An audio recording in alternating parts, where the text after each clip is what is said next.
Ada sebuah rumah yang sudah lama kotor. Pemiliknya lalu mengecat ulang dindingnya, mengganti pintu, memasang lampu baru, bahkan membeli perabot yang baru. Dari luar rumah itu nampak indah, tetapi ketika pintu dibuka, ternyata bau busuknya masih sama. Begitulah kadang kita melakukan reformasi.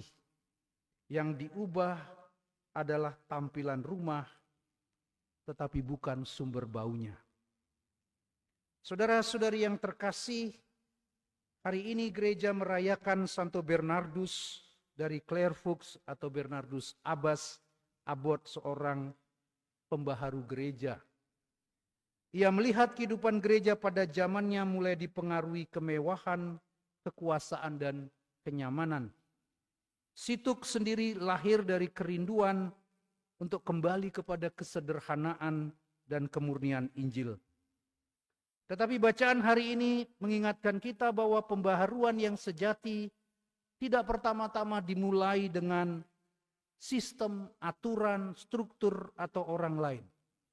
Pembaharuan harus dimulai dari hati. Cor referendum atau conversio cordis, kata Santo Bernardus.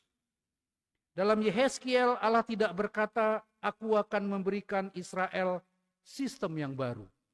Allah berkata, aku akan memberikan kepadamu hati yang baru dan roh yang baru.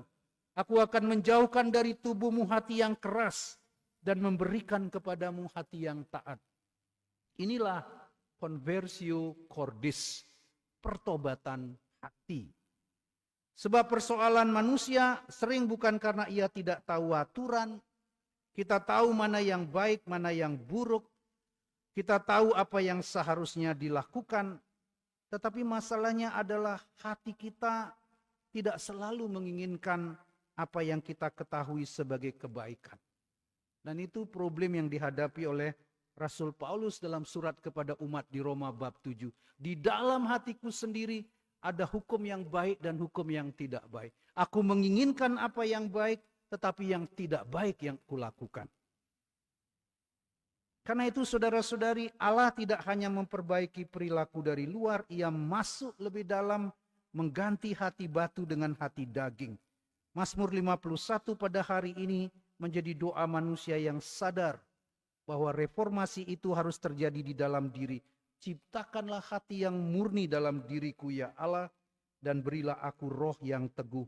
Perhatikan, bukan Tuhan ubahlah orang itu, suamiku, temanku, rekan sekomunitasku. Tuhan, dia tidak berkata Tuhan perbaikilah gereja, Tuhan bereskan sistem. Tetapi dia mengatakan ciptakanlah hati yang murni dalam diriku. Dalam Injil hari ini kita dibawa lebih jauh, semua orang diundang ke pesta perkawinan. Ada yang menolak karena ladangnya sibuk dengan perdagangannya, tetapi ada pula yang datang tanpa pakaian pesta.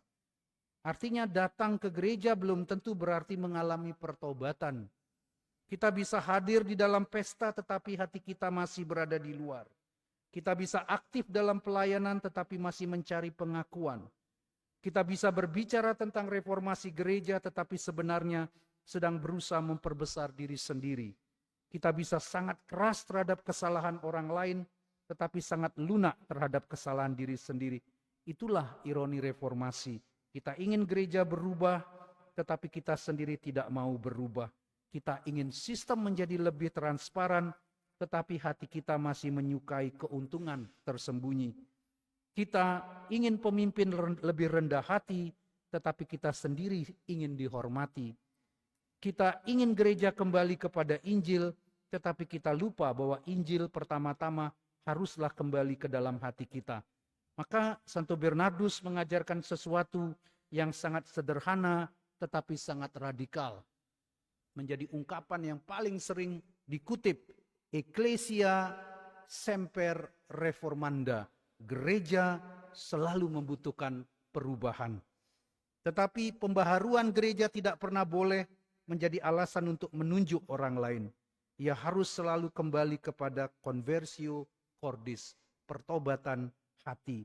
Sebab sistem dibuat oleh manusia, aturan dibuat oleh manusia, struktur dijalankan oleh manusia.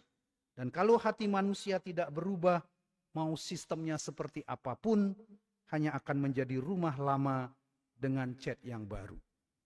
Orang mengatakan tikus menari-nari kalau tidak ada kucing. Kalau tidak ada polisi di rambu lalu lintas, di persimpangan jalan, orang seenaknya saja. Tapi kalau ada polisi, orang baru mulai taat. Frater Gibe kemarin katanya ditangkap karena tidak punya SIM. Mau Barto kasih tahu, Frater bilang tidak ada SIM. Nah itu, mau jalan pergi-pergi ya harus ada SIM-nya. Masih baik dia Frater. Kalau Romo ditanya mana KTP, dia lihat pastur. KTP kita kan pastur. Pastur, nah, kalau pasturnya saja tidak memberi contoh yang baik, bagaimana? Itulah kita seringkali bertobat hanya tampilan luar. Kalau ada polisi semua rapi, disiplin dalam berkendaraan. Polisinya tidak ada, tikusnya menari-nari semua.